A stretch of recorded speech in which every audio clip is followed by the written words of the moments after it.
Archives.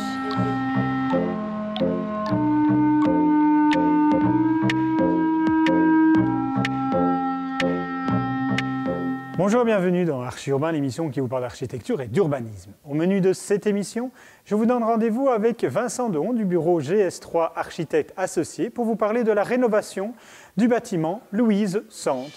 Bonjour Vincent. Bonjour Emma. Comment vas-tu? Bien, bien. Nous sommes juste en face de tes bureaux parce que tu n'as pas eu loin à faire pour m'inviter pour cette émission. Tes bureaux se trouvent avenue Louise. Et nous sommes au 283, quelque chose comme ça. Oui, 77 à 83. Voilà. Dans des bâtiments qui appartiennent à AXA. Oui. Il y avait un bâtiment qui existait ici, qui a été construit par les Polacs. Oui. C'était fin des années 70 peut-être? Fin des années 70, début 80, le temps de l'achèvement. D'accord. Un bâtiment qui était peut-être un peu vétuste ou obsolète et il fallait un peu changer? L'immeuble avait fait son temps, c'était un immeuble avec des verres fumés bruns, plus du tout aux normes en termes de confort, d'équipement, donc il était temps effectivement de lui donner un coup de jeune. Alors, on avait un ancien bâtiment, donc on l'a bien compris, des bureaux, un rez-de-chaussée avec une galerie commerçante, et beaucoup d'entreprises japonaises, asiatiques. Oui, donc l'immeuble qui s'appelait l'immeuble Marubeni a été construit pour une série d'entreprises japonaises qui avaient ici leur fief, que ce soit pour l'import-export, etc. Et dans la galerie commerçante se trouvait même un showroom de voitures japonaises. D'accord, et il y avait un restaurant? Il y avait bien sûr un restaurant japonais. Alors, on va détailler tout ça maintenant. Donc, les Japonais sont partis. C'est AXA qui a racheté le bâtiment alors? Oui. Et quelle était la demande alors de AXA alors à ce moment-là?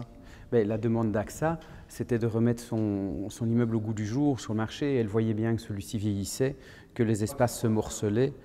Et donc, il était temps de faire quelque chose. Donc, la demande d'AXA, c'était qu'est-ce qu'on fait? Est-ce qu'on fait des rustines ou est-ce qu'on le rénove lourdement ou est-ce qu'on le vide carrément? Et donc, tu as choisi de le vider? Non, on a choisi de maintenir l'immeuble en activité. Il est resté occupé à 60% durant le chantier. Et donc de le rénover lourdement, mais en essayant de faire cohabiter ça avec les locataires. C'est ça, donc les locataires sont restés vraiment dans le bâtiment pendant tout le chantier. Oui, ils sont toujours là, hein, donc ils n'ont pas fui. Non, il y a des nouveaux par contre. Oui, bien sûr. Mais tu disais, les espaces se sont morcelés. Oui. Ça veut dire quoi? Ça veut dire que parce qu'il y a une vétusté des bureaux, on arrive alors à avoir quelque chose. On arrive à avoir des plus petits locataires plutôt que des gros locataires? Oui, c'est exactement ça. Comment ça se fait?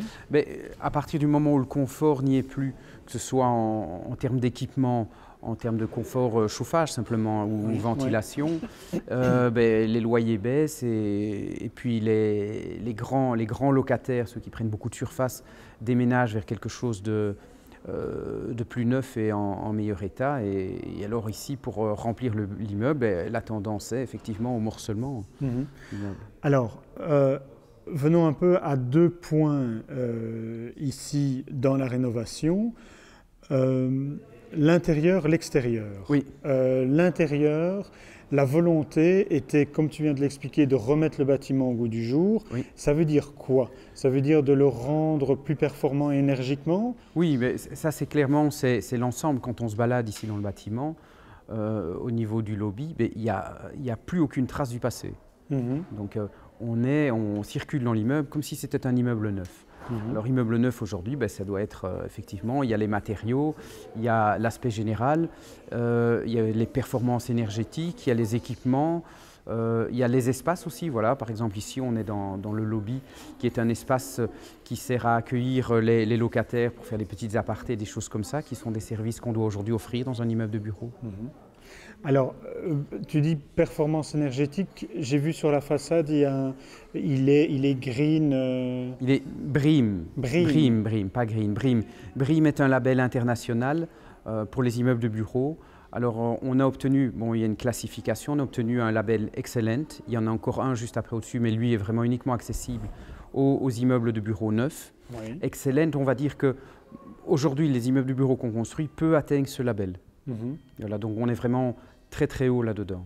Et alors, qu'est-ce que vous avez fait pour atteindre cette excellence? Alors, le label BREEAM, d'abord, ne s'occupe pas uniquement des performances énergétiques, c'est plus large que ça. Ça s'intéresse au processus de construction, la gestion des déchets, de l'énergie. Ça s'intéresse également à l'usage par après de l'immeuble, au niveau de la mobilité des occupants. Donc, on doit proposer des choses. On a les transports en commun, il y a des stationnements pour des voitures électriques, il y a des vélos avec des douches, etc. Donc, c'est vraiment ouvert à toute la mobilité. Mais ça va aussi, je trouve, assez loin. On pourrait citer la citerne d'eau que vous avez ajoutée dans les parkings qui va pouvoir arroser les jardins. Donc oui, le jardin à l'extérieur, un jardin, ça demande de l'eau. On a donc trouvé intelligent, puisqu'on a pas mal d'eau de pluie vu les surfaces de toiture, de rajouter une citerne eau de pluie. On peut parler aussi de l'économie d'énergie par rapport aux ascenseurs. Oui, ça c'est un petit truc qu'on peut faire aujourd'hui avec la technologie. Et on récupère l'électricité de chute lorsque les ascenseurs descendent. Voilà. Ce grand espace où nous sommes, si je bouge un peu, oui. On va voir effectivement, c'est l'ancienne galerie commerçante, oui, on est bien d'accord. Là, il y avait des magasins de part et d'autre, il y avait un restaurant asiatique, il y avait un concessionnaire auto. Tout ça n'existe plus aujourd'hui, mais ce grand lobby, ça participe aussi à la vie du bâtiment. C'est-à-dire qu'on s'est retrouvé avec cette galerie désaffectée. On s'est dit il faut lui retrouver une affectation. On n'a pas de fenêtres, les espaces sont difficilement valorisables. Alors on s'est dit dans le fond, utilisons-les pour donner de l'allure à l'immeuble et lui donner un certain monumentalisme. Et c'est vrai que maintenant, ce grand lobby donne vraiment une grande classe à l'immeuble. Mmh. Avec des petits endroits où on peut s'asseoir, c'est des stations Wi-Fi, c'est à la mode. Oui, c'est ça. Mais donc, les occupants des étages de bureaux vont voir de plus en plus tendance à essayer de limiter leur mètre carré. Oui. Donc à faire de l'espace partagé, par exemple, du space sharing. Mais il faut que les gens puissent néanmoins se retrouver en petit comité ou s'isoler ou recevoir un client. Comme ils n'ont plus la place sur leur plateau de bureau, ils peuvent descendre ici, ou une série de salons de tailles diverses les permettent de s'installer, ou pour travailler seul, ou pour travailler en groupe, ou recevoir un client. C'est ça. Parlons un peu des matériaux. Tu as parlé du bambou. C'est quoi ce qu'on voit derrière nous, ce qui habille le mur derrière nous? Alors, ce qui habille le mur derrière nous, ce sont des caissons revêtus d'une texture acier corten. D'accord. Voilà. C'est la même chose qu'on a à l'extérieur? C'est le même matériau qui se poursuit vers l'extérieur. Oui. Et puis, qui fait les habillages des bacs, sauf que le bac c'est de l'acier corten brut, tandis que ici les bacs en aluminium sont traités. D'accord. Donc ce n'est pas le même matériau que l'on voit juste ici à l'extérieur? Sur l'habillage des façades, c'est le même. D'accord. C'est exactement le même. C'est ça. Alors des façades, parlons des façades maintenant. Façade avant, façade arrière. La façade arrière, elle a beaucoup changé? Mais la façade arrière, elle est restée, on va dire, au niveau de sa composition la même, mais on a évidemment rajouté un enduit surisolant, on a déplacé les châssis au-dessus de la partie isolante pour lui donner les performances actuelles. C'est ça. Par contre, la façade avant, elle a fortement changé, puisqu'on a est-ce que je peux appeler ça un serpent qui va souligner en fait tout le bâtiment? Oui, on l'appelle aussi un serpent. D'accord. C'est bien trouvé. Oui, on s'est dit, on n'a pas du tout touché à la volumétrie de l'immeuble. Donc l'idée, c'était de lui donner un coup de neuf, de permettre aux gens de lire la volumétrie autrement, sans l'avoir modifiée. Et on est venu, je pense, avec quelque chose d'assez simple au niveau du mur rideau. On a unifié toute la volumétrie et on a cet élément blanc, effectivement, qui souligne et qui offre des perspectives très changeantes en fonction de l'endroit où on vient. Si je viens d'un bout de l'avenue Louise de l'autre, si j'arrive par une rue en face, etc., à chaque fois, c'est une découverte différente. Donc, si je comprends bien, avant, on avait différentes entrées. Tu as dit au début de l'émission, on est du 277 au 83. Voilà, donc avant, on avait différentes entrées. Maintenant, on a une seule entrée pour tout le bâtiment. Oui, voilà. Et alors, par contre, on voit on va s'avancer, on va voir ça. On a alors différentes entrées. Les différentes entrées se soulignent en fait dans le bâtiment. Si je me retourne ici, voilà, on voit le mur végétal et on voit qu'on est au bout, on est au 287. Et donc, du coup, voilà, on peut savoir Oui. C'est le locataire qui sait où il est par rapport à son entrée. Oui. Mais la galerie devient une rue intérieure. Donc avant, avec les entrées, ça posait de problèmes. Il y avait 5 entrées dans l'immeuble, ce qui posait problème de sécurité, parce qu'on pouvait rentrer et sortir par n'importe où.